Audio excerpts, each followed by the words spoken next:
Please listen carefully. Well, hello, universe, and welcome to the Optimist Daily Update. I'm Christy Jansen. And I'm Summers McKay.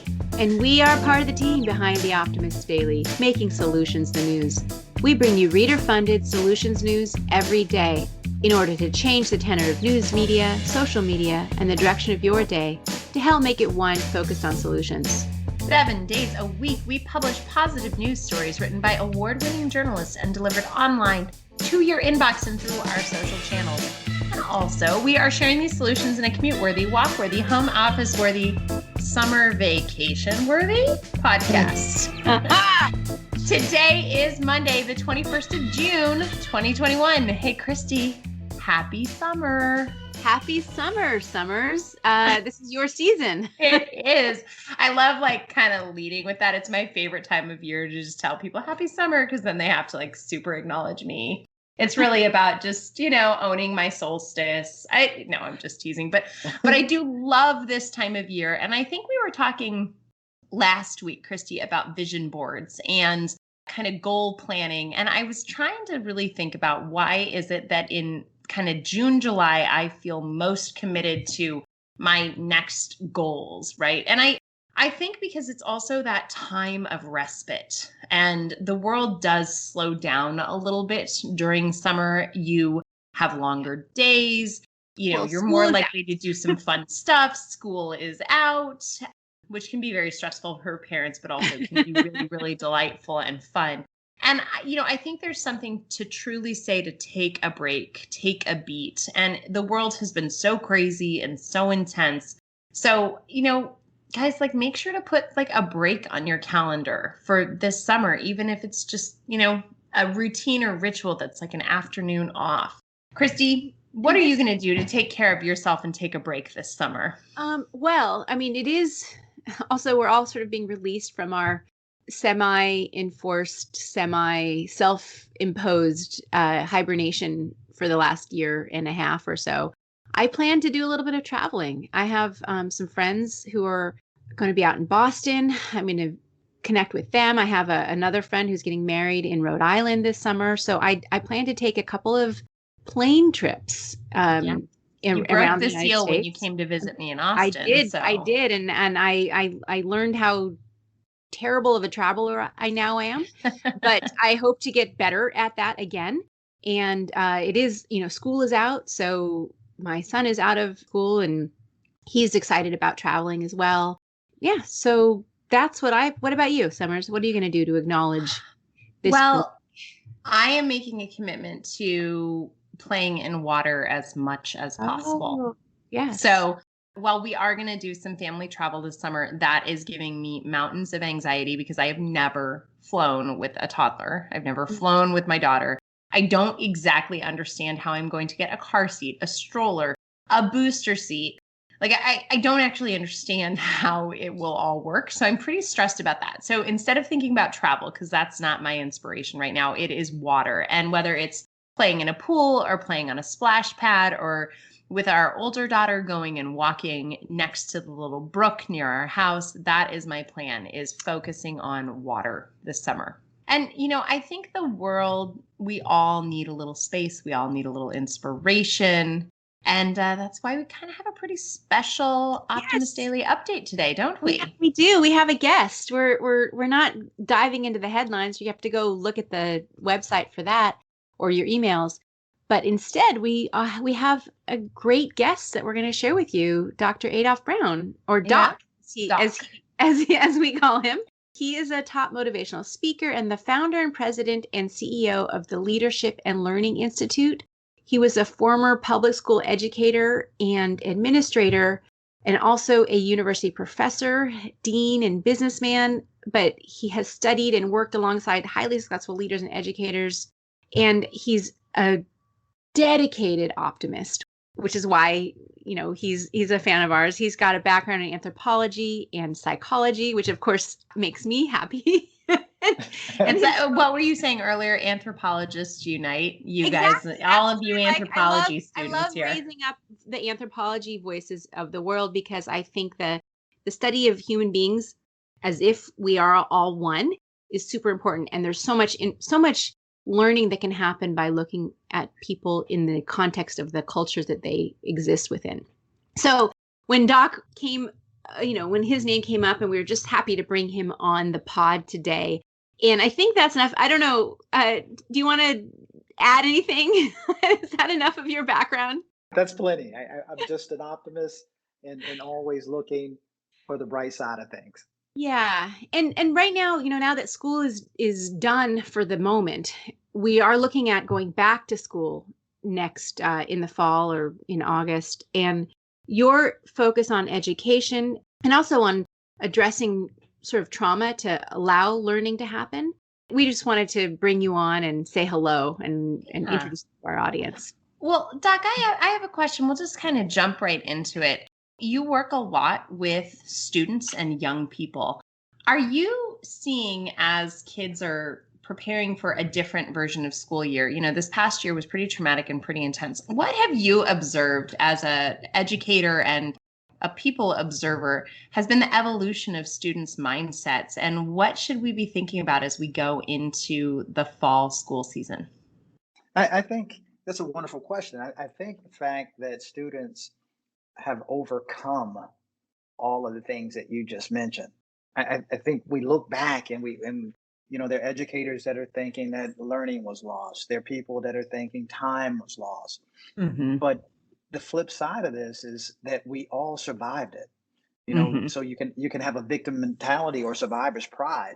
And the fact that the students have overcome this speaks volumes. It speaks to resiliency in students. The issue is that because the brain is slanted toward the negative until you teach it how to look for positivity, it's really important to help people reframe and remember the things that they've overcome so that the next time they encounter a situation, they realize how much stronger they are for it.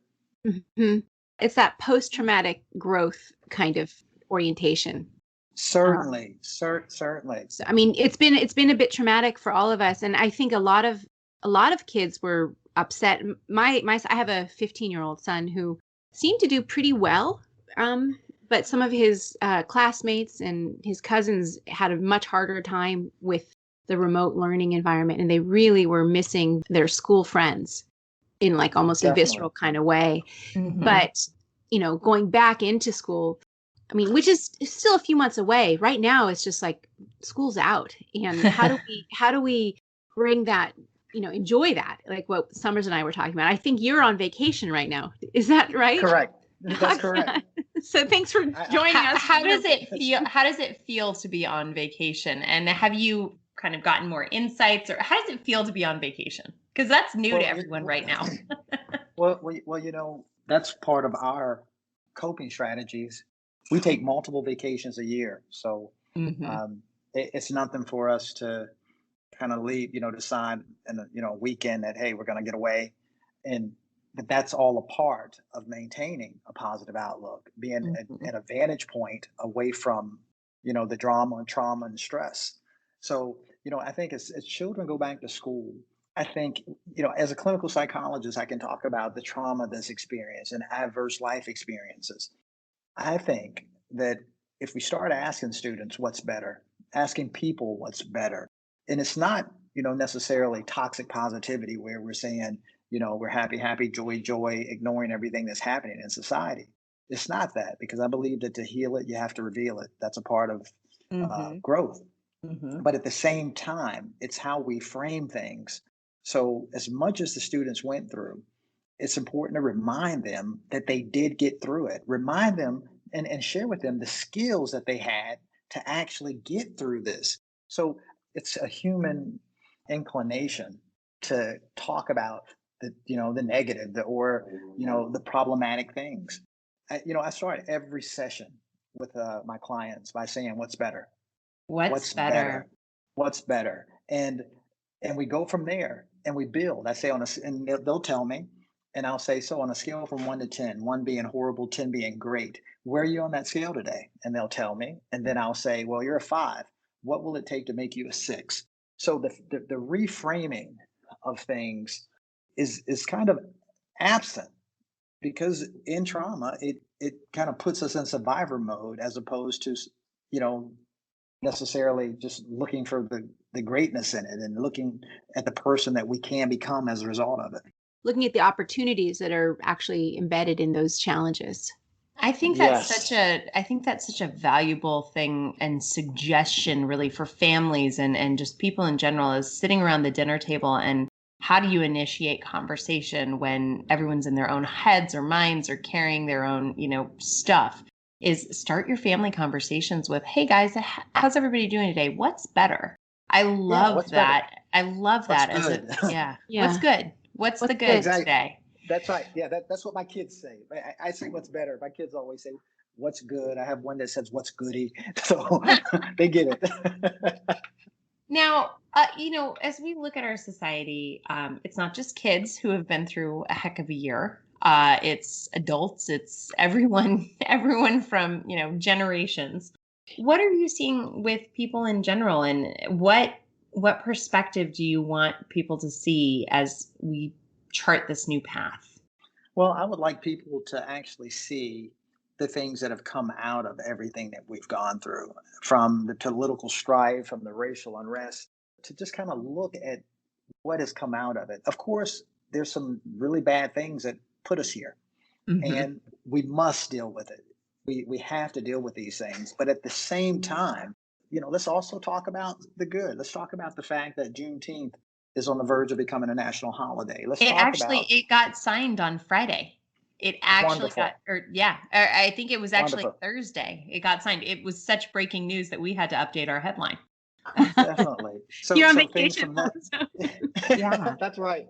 So from the things of that nature, from the fact that police overreach is being challenged. Hmm. I mean, there's just so many things that it's a conscious raising time. And as much as we went through the trauma to get here, I think true change is really messy. Hmm. And I think we really avoid talking about the true process, or as I like to call it, the transformation that change brings. Hmm. Yeah, and I think you were talking earlier a little bit about the hidden suffering that we're all carrying, and Yes. how Yeah. and how within that, how can we give ourselves a break, but then also give the people around us a break. I love how the different phrases. I wrote this down earlier. You're saying our personal storms are getting other people wet. But how do we look for the best in the world, or how do we look for what's good or what's better when we're all in the midst of our own personal tempest? What are the tools we can use to turn our own attention? The mirror. The That's the mirror. number one tool. Mm. The mirror. And the fact of the matter is, we constantly look for an enemy for the various things that we experience. Yeah. And I say, don't look for the enemy. Look to the inner me. Look within Inner me. yourself to Oh, see okay. inner Mhm. me, The the inner me. inner me. And the better we're able to deal with the things that we carry, the better we're able to acknowledge the stuff that we have won, the losses, the trauma, the rejections, the better we're able to acknowledge that within ourselves, the more understanding we can become when dealing with other people who are dealing with the same. So that's really just empathy. But empathy is kind of difficult to establish when we're constantly looking at others and judging, and the moment the mirrors put on us, we become lawyers. So I really think the focus, I would like to see the focus on individuals. I tell people all the time with regards to everything that happens in society that, yeah, we were concerned about the White House and the State House. What if we all just took a moment and put that much attention into our own houses? And when we talk about bad apples and different professions, what if we're the trees? As the Hmm. adults, we are the trees, so we're responsible for those apples before they leave our homes.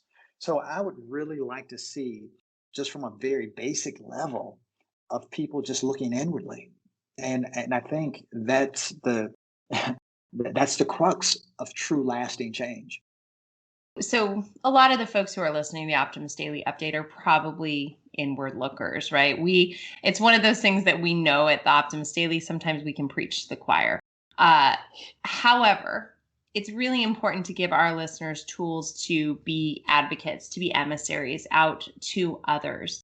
What do you think are good ways for people to spread that kind of a message, spread that inward looking message. And, in addition to be the change and all of the things that we know, you've done a lot of speaking throughout the world, and you've done a lot of inspiring throughout the world. What do you think people can sort of take with them to go spread and share? Well, I think the biggest thing, motivation, and I know people call me a motivational speaker because I smile when I speak, but I really think motivation is at its crux ineffective. I mean, it's things like self-discipline. Hmm. It's actually any word that begins with self, from self-discipline to self-respect. So when Self-love.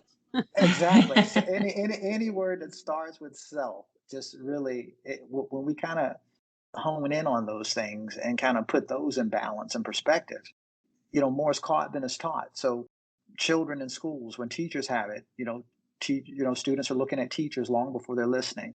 When parents have it, the same of course happens. This Our kids are looking at us more than they're listening at first. Same thing in society. So I would say, I think the term that everyone uses and knows is being a role model, Hmm. for what you stand for.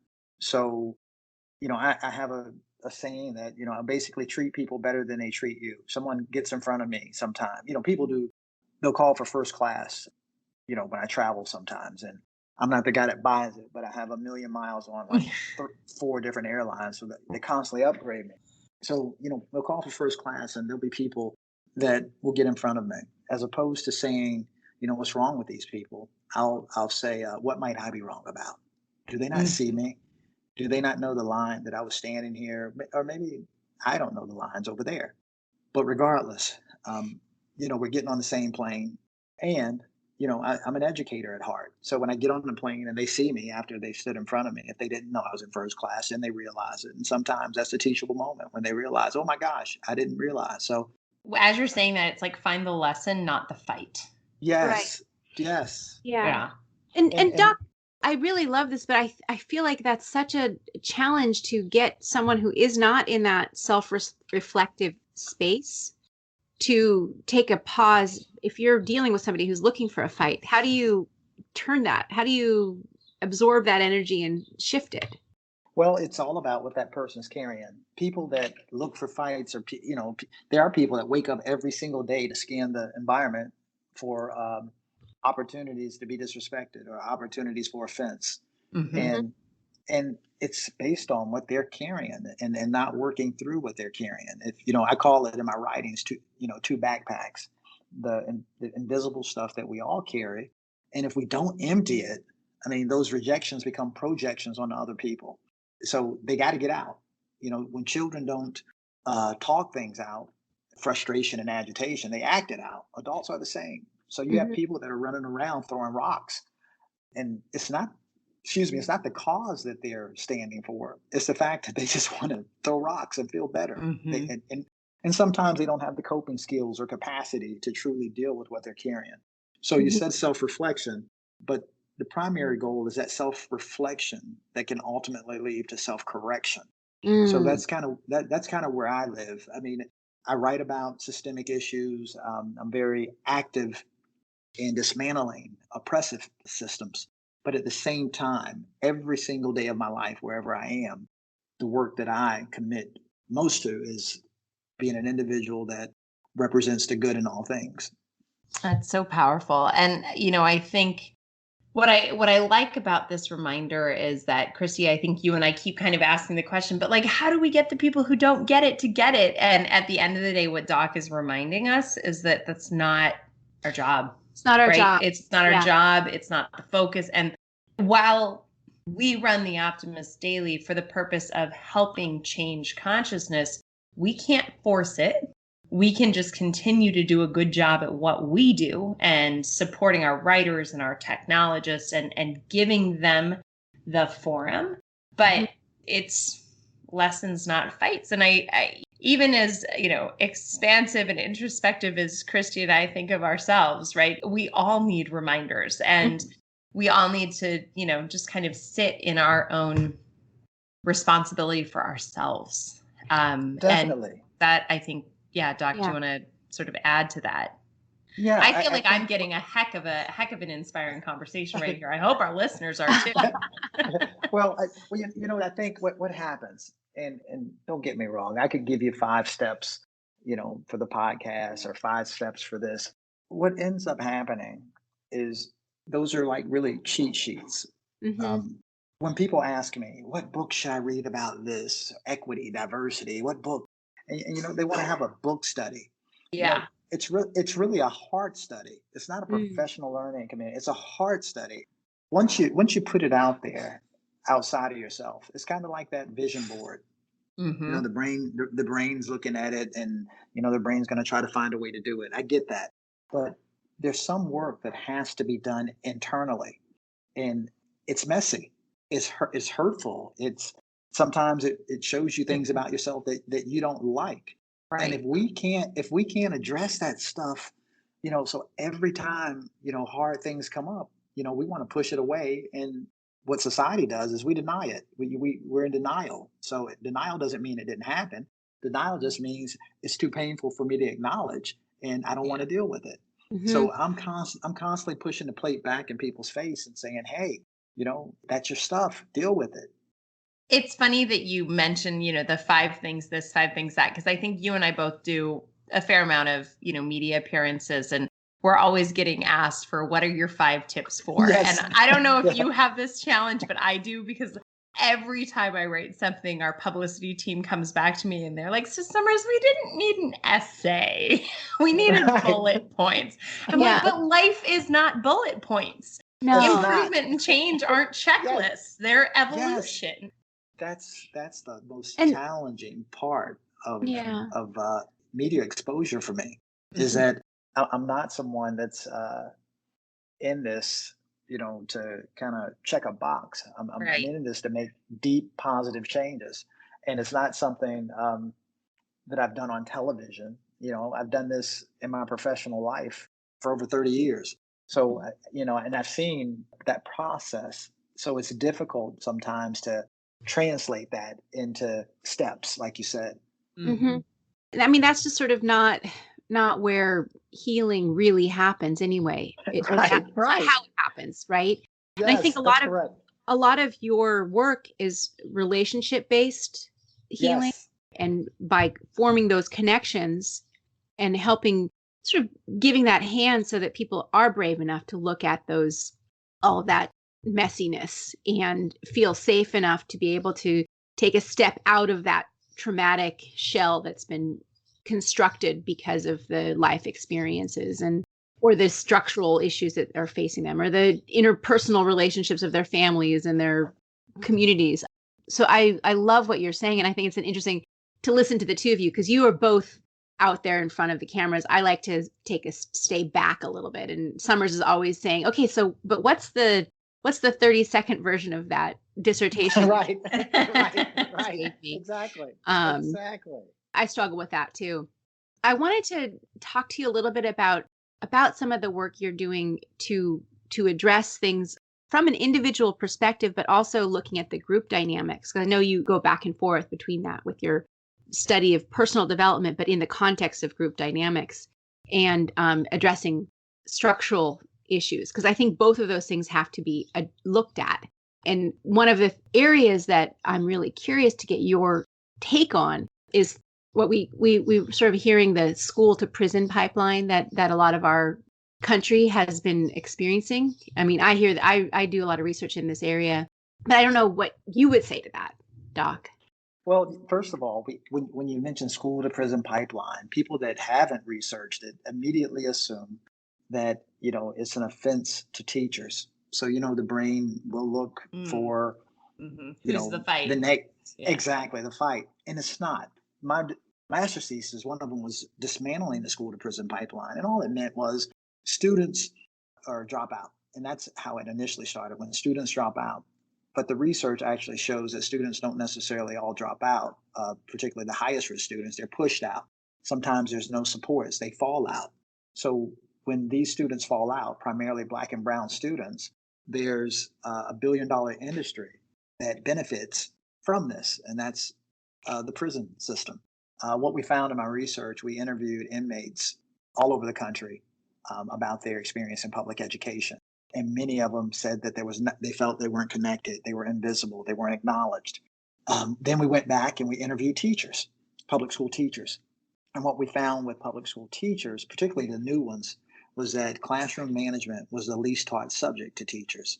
So, at that time, over 25 years ago, there became a push in higher education to teach new teachers about what classroom management meant.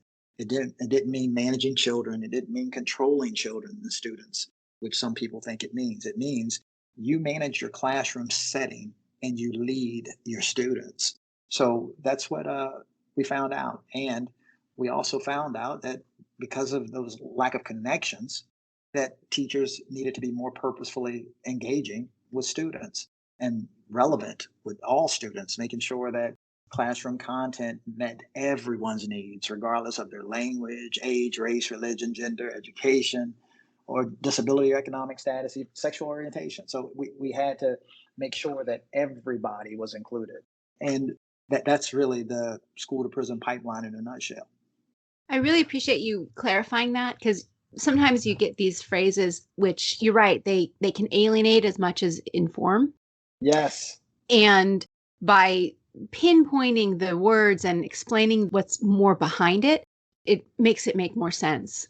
We found at Optimist Daily explaining and we felt defund the police was a very alienating phrase instead of Yes. finding a way to shed the light. And so we looked at that solution in particular and really worked a lot to tell stories about what a reallocation of resources for public safety would be, because the catchphrases can really catch you and keep you from learning. Definitely. And I love the fact that you addressed that, because that wasn't the intention initially. The intention was that, hey, we have to get your attention.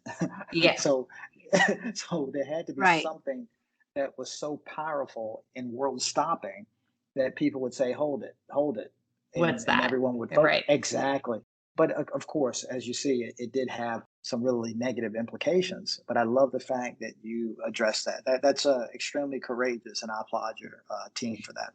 And I think this is so interesting because we were talking before about the sort of creating those little cheat sheets, those little 5 solutions for this, 5 solutions for that. And that's the problem when you have these really complex, massive subjects. To boil them down into a catchphrase, you leave so much on the table, and it just ends up mystifying and covering over things in a way that becomes not productive. So Definitely.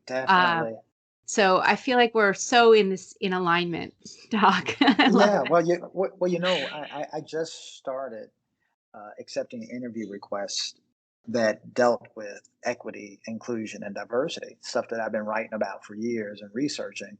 And the reason I just started accepting them, because in the past I felt like, they weren't sound bites, and I felt like they deserved so much more than sound bites.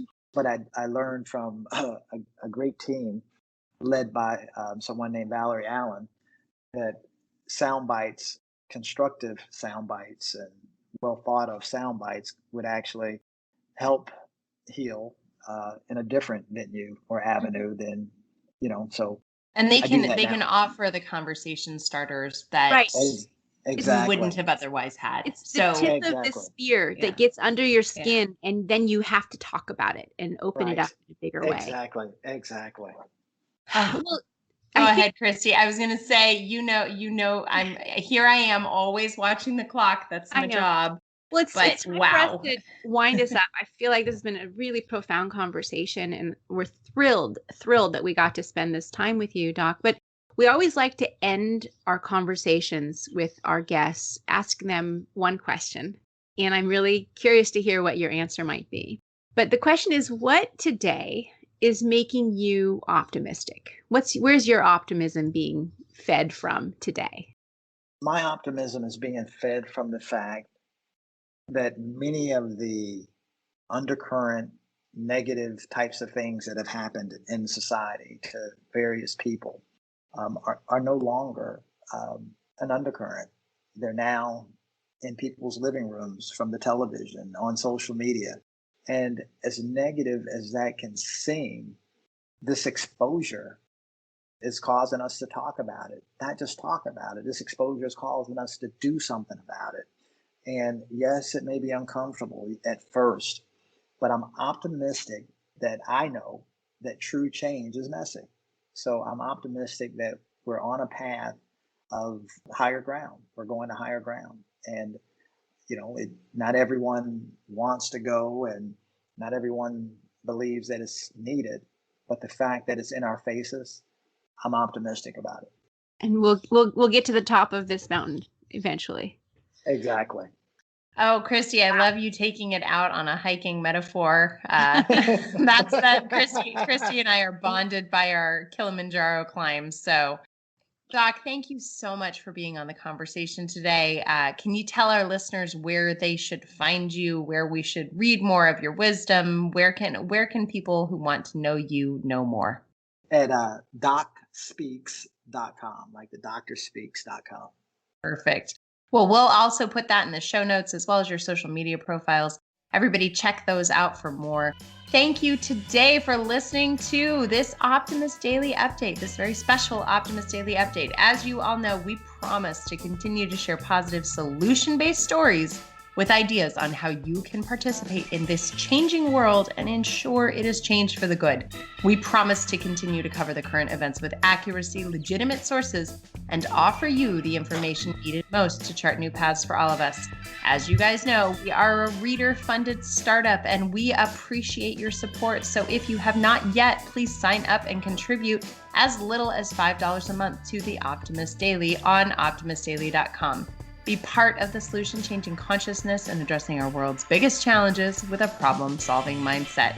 Thanks everybody for helping keep the Optimist Daily free to all who need it, supported by those who can. We are grateful for you, and Doc, we are grateful for you. Thank you for an amazing conversation, and we'll see you guys tomorrow.